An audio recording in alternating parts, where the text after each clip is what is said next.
Good morning, viewers. How is the Josh? How is the Josh? What about today? Today is Tuesday.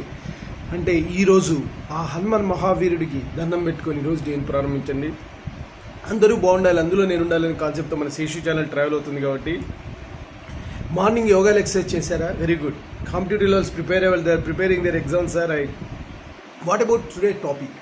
Today's topic is hard work never fails.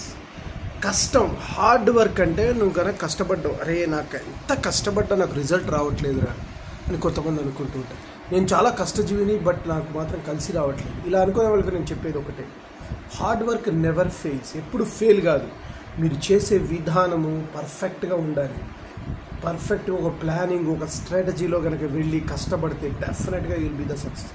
ఏదో గానుగెద్దుకు చాకిరీలుగా నేను చేశాను అంటే కాదు, but ఎప్పుడు కూడా అది fail కాదు. ఎట్లా చేసిన వర్క్ ఈజ్ వర్క్షిప్. డెఫినెట్గా ప్రాపర్గా ఎప్పుడప్పుడు దానికి వర్క్ వేస్ట్ కాకుండా రిజల్ట్ అయితే ఇస్తుంది. కాకపోతే అట్లా అని చెప్పి వర్క్ చేయకుండా అరే నీ అబ్బాయి ఎంత చేసినా రావట్లేదు, అసలు చేయకపోవడం మంచిదని ఇంట్లో కూర్చున్నావో నీకు అసలేం రాదు, ఇంకా నెగిటివ్స్లోకి వెళ్ళిపోతావు. హార్డ్ వర్క్ చేయి, కష్టపడు. కర్మణ్యేవాధికారస్తే మా ఫలేషు కథ.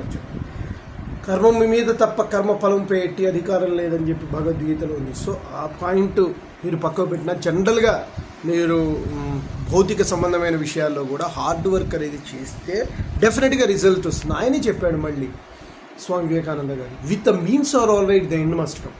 సో మనం కనుక చేసే పనిలో పర్ఫెక్ట్గా మనం అనుకున్న విధంగా ఏవైతే కావాలో, బిర్యానీ ప్రిపేర్ చేయడానికి కావాల్సినటువంటి డెఫినెట్గా వస్తువులు ఏవైతే ఉన్నాయో అవన్నీ కరెక్ట్గా ఉంటే టేస్ట్ అనేది బాగుంటుంది. నాకు తెలుసు కదా, అవన్నీ కరెక్ట్గా తీసుకోగలిగితే అద్భుతమైన బిర్యానీ చేయొచ్చు. అట్లానే ప్రతి ఒక్కదానికి ఫలానా ఉంటాయి.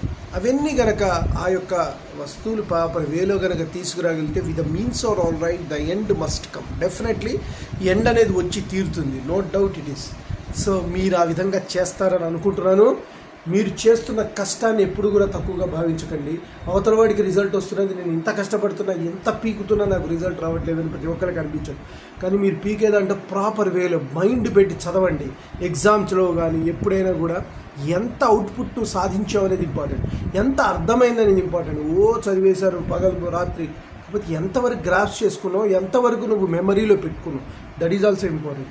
అదేవిధంగా ఒక బిజినెస్, ఎంత ప్రోడక్ట్ నువ్వు ఇవ్వగలుగుతున్నావు పబ్లిక్కి, ఎంత సేల్ చేయగలవు, క్యారెక్టర్ ఎంత అద్భుతంగా ప్యాక్షన్ పండించగలుగుతున్నావు. ఏదో డైలాగ్ చెప్పావు అయిపోయింది అన్నట్టు కాదు, కళ్ళల్లో ఐ స్పిరిట్లో పండించాలి. అప్పుడే గొప్ప యాక్టర్ అవుతాడు. డైరెక్టర్ అవ్వాలంటే ఎంత పవర్ఫుల్గా ఆ యొక్క షాట్ అనేది బాగా అద్భుతంగా రావాలి. ప్రతి ఫీల్డ్ తీసుకో, పాలిటిక్స్ ఎంత బాగా అవతల వాళ్ళని విమర్శించకుండా పర్ఫెక్ట్ పాయింట్ తీసుకొని కరెక్ట్గా నీ ద్వారా ప్రజలకు వెళ్ళేటట్టుగా కనుక మీరు చేయగలిగితే డెఫినెట్గా బాగుంటుంది. సో ప్రతి దాంట్లో ఏ ఫీల్డ్ తీసుకున్నా మనకంటూ ఒక హార్డ్ వర్క్ చేస్తే డెఫినెట్గా ఈ రోజు కాకపోయినా రేపైనా సక్సెస్ అనేది ఉంటుంది. ఈ రోజు రావాలంటే రిజల్ట్ ఓరియంటెడ్ వర్క్ చేసుకుంటూ ముందుకెళ్ళండి. Okay, hard work never fails అనే సిద్ధాంతాన్ని నమ్మండి, కష్టపడుతూ ఉండండి. డెఫినెట్గా మీకు సక్సెస్ అనేది మీ దగ్గరికి వస్తుంది. సో దట్ గైస్, ఇప్పటి నుంచి ఈ రోజు నుంచి కష్టపడటానికి ప్రయత్నం చేయండి. సో నేను చెప్పింది మీకు నచ్చినట్లయితే please subscribe my channel and share to the others. One more thing, bell icon click చేయండి. అలా క్లిక్ చేయడం వల్ల నా ఎవ్రీ నోటిఫికేషన్ అవుతుంది. Bye, your Sesh.